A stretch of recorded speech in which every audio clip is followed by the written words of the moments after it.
जय श्री कृष्ण दोस्तों। उस समय समस्त देवर्षियों, ब्रह्मर्षियों तथा द्विजानों ने श्री नंदनंदन को शीघ्र ही सफल आशीर्वाद प्रदान किया। उसी समय श्री कृष्ण ने बकासुर के शरीर के भीतर अपनी ज्योतिर्मय दिव्य देह को बढ़ाकर विस्तृत कर लिया। फिर तो उस महावक् का कंठ फटने लगा और उसने सहसा श्री कृष्ण को उगल दिया। फिर तीखी चोंच से श्री कृष्ण को पकड़ने के लिए जब वह पास आया, तब श्री कृष्ण ने झपट कर उसकी पूंछ पकड़ ली और उसे पृथ्वी पर दे मारा। किंतु वह पुनः उठकर चोंच फैलाए और उनके सामने खड़ा हो गया। तब श्री कृष्ण ने दोनों हाथों से उसकी दोनों चोंच पकड़ ली और जैसे हाथी किसी वृक्ष की शाखा को चीर डाले, उसी तरह उसे विदीर्ण कर दिया। उस समय मृत्यु को प्राप्त हुए दैत्य की देह से एक ज्योति निकली और श्री कृष्ण में समा गई। फिर तो देवता जय जयकार करते हुए दिव्य पुष्पों की वर्षा करने लगे। समस्त ग्वाल बाल आश्चर्यचकित हो सब ओर से आकर श्री कृष्ण से लिपट गए और बोले, सखे, आज तो तुम मौत के मुख से कुशल पूर्वक निकल आए। इस प्रकार बकासुर के मरने के पश्चात बछड़े को आगे करके श्री कृष्ण बलराम और ग्वाल बालों के साथ गीत गाते हुए शहर से राजभवन में लौट आए। परिपूर्णतम परमात्मा श्री कृष्ण के इस पराक्रम पूर्ण चरित्र का घर लौटे हुए ग्वाल बालों ने विस्तार पूर्वक वर्णन किया।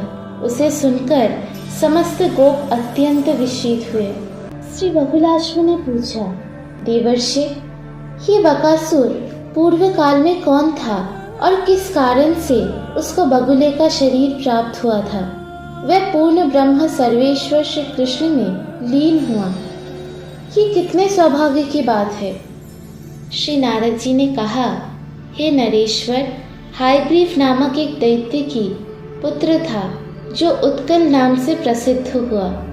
अपने समारंभ में देवताओं को परास्त करके देवराज इंद्र के छत्र को छीन लिया था। उस महाबली दैत्य ने भी बहुत से मनुष्यों को तथा नरेशों की राज संपत्ति का अपहरण करके 100 वर्षों तक सर्व वैभव संपन्न राज्य का उपभोग किया। एक दिन इधर उधर विचारता हुआ दैत्य उत्कल गंगा सागर संगम पर सिद्ध मुनि जजली की पर्णशाला के समीप गया। पानी में वंशी डालकर वह बारंबार मछली को पकड़ने लगा। यद्यपि मुनि ने मना किया, तथापि उस दुर्बुद्धि ने उनकी बात नहीं मानी। मुनि श्रेष्ठ जजली सिद्ध महात्मा थे। उन्होंने उत्कल को शाप देते हुए कहा, दुर्मते, तू बगुले की भांति मछली पकड़ता और खाता है, इसीलिए बगुला ही हो जा। फिर क्या था, उत्कल उसी क्षण बगुले के रूप में परिणत हो गया। तेजो भ्रष्ट हो जाने के कारण उसका सारा गर्व चला गया। उसने हाथ जोड़कर मुनि को प्रणाम किया और उनके दोनों चरणों में पड़कर कहा। उत्कल बोला, मुनि, मैं आपके प्रचंड तपबल को नहीं जानता था। जजली जी, मेरी रक्षा कीजिए। आप जैसे साधु महात्माओं का संग तो उत्तम मोक्ष का द्वार माना गया है। जो शत्रु और मित्र में, मान और अपमान में, सुवर्ण और मिट्टी की ढेले में तथा सुख और दुखों में भी संभाव रखता है, वे आप जैसे महात्मा ही सच्चे साधु है। मुनि, इस भूतल पर महात्माओं के दर्शन से मनुष्य का कौन कौन मनोरथ नहीं पूरा हुआ।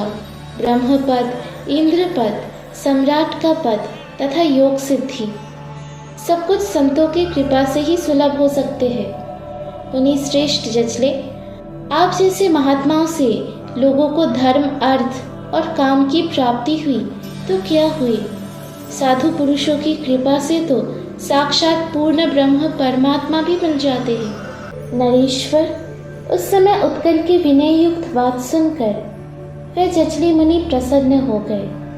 उन्होंने 60,000 वर्षों तक तपस्या की थी।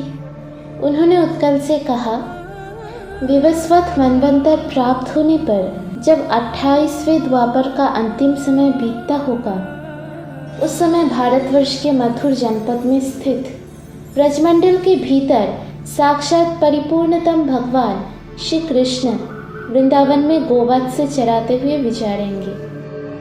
उन्हीं दिनों तुम भगवान श्री कृष्ण में लीन हो जाओगे, इसमें संशय नहीं है। हिरण्याक्ष आदि दैत्य भगवान के प्रति वैरभाव रखने पर भी उनके परम पद को प्राप्त हो गए हैं। श्री नारद जी कहते हैं, इस प्रकार बकासुर के रूप में परिणत हुआ उत्कल दैत्य भगवान श्री कृष्ण में लय को प्राप्त हुआ। संतों के संग से क्या नहीं सुलभ हो सकता। इस प्रकार श्री गर्ग संहिता में श्री वृंदावन खंड के अंतर्गत बकासुर का मोक्ष नामक 5वां अध्याय पूरा हुआ। बाकी की कथा सुनिए अगली पार्ट में। राधे राधे।